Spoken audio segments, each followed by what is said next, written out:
Practical Mental Influence and Mental Fascination by William Walker Atkinson, Chicago, 1908. Lesson 7, Hypnotic Influence, the distinction between fascination and hypnotism, how hypnotic influence affects the person, the truth about hypnotism, general instructions of the subject with illustrative examples and directions for producing the phenomena. As we have mentioned in the previous lesson, there is a general resemblance between the manifestation of mental influence known as fascination and that known as hypnotic influence. In the manifestation known as fascination, the influence is exerted solely by thought waves passing from mind to mind without a physical medium or channel other than the ether. In hypnotic influence, on the contrary, the influence is heightened by means of passes, strokings, or eye influence. In hypnotic influence, the mind of the person affected, whom we shall call the subject, is rendered passive by a flow of mental energy calculated to render it more or less drowsy or sleepy, and therefore less calculated to set up powers of resistance to the thought waves of the person using the influence. But the power employed is the same as all cases, no matter whether they fall under the classification of fascination or whether that of hypnotic influence. The two classes of manifestation, as a matter of fact, really blend into each other, and it is difficult to draw a dividing line in some cases. Hypnotic influence is a form of that which was formerly termed mesmerism, which name was given to it in honor of its discoverer, Frederick Anton Mesmer, who practiced this form of mental influence during the latter half of the 18th century. As a fact, however, the force and its use was known to the ancients centuries before Mesmer's time, the latter person having merely rediscovered it. Mesmer taught that the power was based upon the presence of a strange universal fluid which pervaded everything and which had a peculiar effect upon the nerves and brains of people. He and his followers believed that it was necessary to put the subjects into a sound sleep before they could be influenced. But both of these ideas have given way to the new theories on the subject, now held by investigators and students of the subject. It is now known as the magnetic fluid, believed in by Mesmer and his followers is nothing else than the currents of thought waves emanating from the mind of the operator. And it is also known as the deep sleep condition, is not necessary to render the will of the subject subservient to that of the operator. It is also now known that the nerves of the arms and fingers afford a highly sensitive conductor for the mental currents which may be propelled over them to the mind of the subject or to his nerves and muscles. This fact is explained by the well-known scientific fact that the material of which the nerves are composed is almost identical with that of the brain. In fact, the nervous system may be spoken of as a continuation of the brain itself.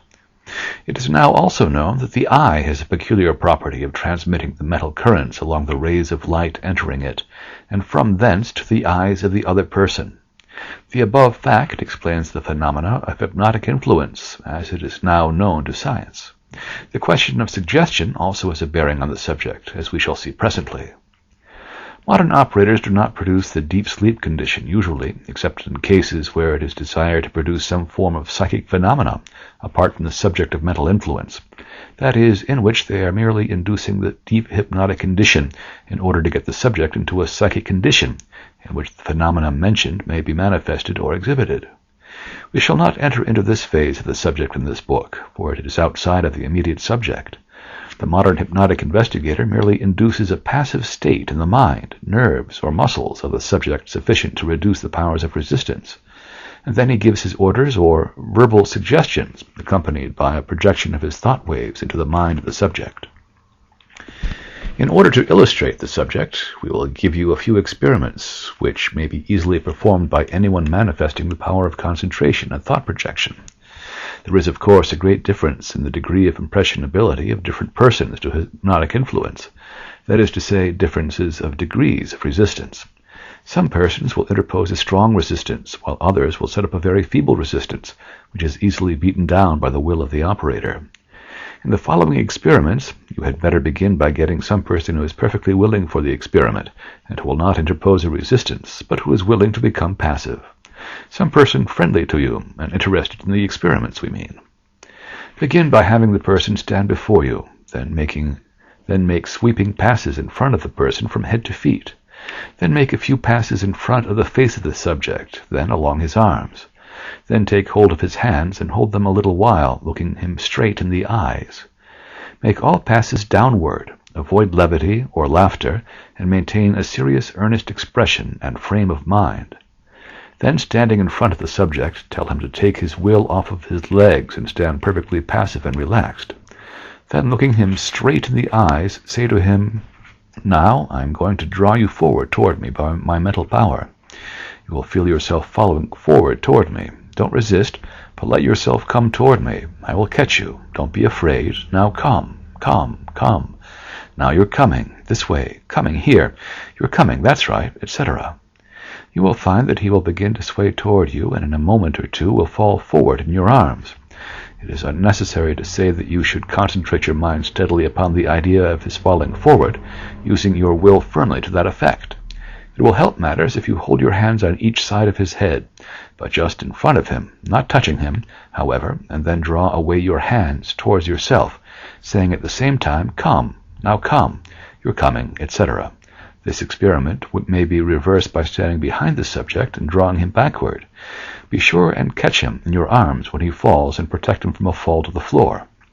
In the same manner, you may fasten his hands together, telling him that he cannot draw them apart, or you may start him revolving his hands and then giving him orders that he cannot stop them.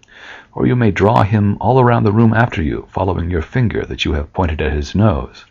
Or you may make him experience a feeling of heat and pain by touching your finger to his hand and telling him that it is hot. All of the familiar simple experiments may be performed successfully upon a large percentage of persons in this way by following the above general directions. We shall not go into detail of the higher experiments in hypnotism, as that forms a special subject by itself.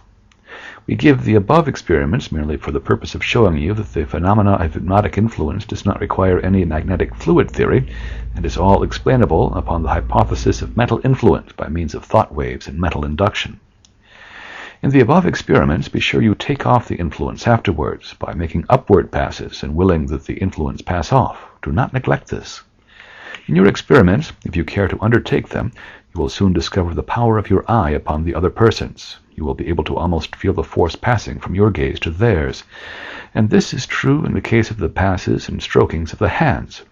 You will feel the vibratory waves flowing from your hands into their nervous system. It is wonderful what power is aroused in a person after conducting a few experiments along these lines. Those who care to follow the subject further are referred to in a forthcoming book of this series, to be issued shortly, and which will be called Mind Power, in which the full instructions will be given in the higher phenomena in complete detail. And now a word of warning. Beware of people who are always putting their hands on you, or patting or stroking you, or wishing to hold your hands a long time. Many persons do this from force of habit and innocently, but others do it with the intention of producing a mild form of hypnotic influence upon you. If you meet such persons and find them attempting anything of this sort, you can counteract their influence by sending them a strong thought current, as stated in our last chapter, sending them the thought, "You can't affect me. I am too strong for you. You can't play your tricks on me." It is a good plan to practice this counteracting force when you are shaking hands with a magnetic person who seems to affect people. You will soon be able to distinguish these people by a certain force about them and a peculiar expression in their eyes. Do not be afraid to look them in their eyes, at the same time using your protective will upon them. Caution young girls against allowing young men to be too free in using their hands in caressing them, and a word of advice to young men of your family would not be out of place in this respect either. There are many cases of sex attraction leading to very deplorable results, arising from a conscious or unconscious use of the simple form of hypnotic influence.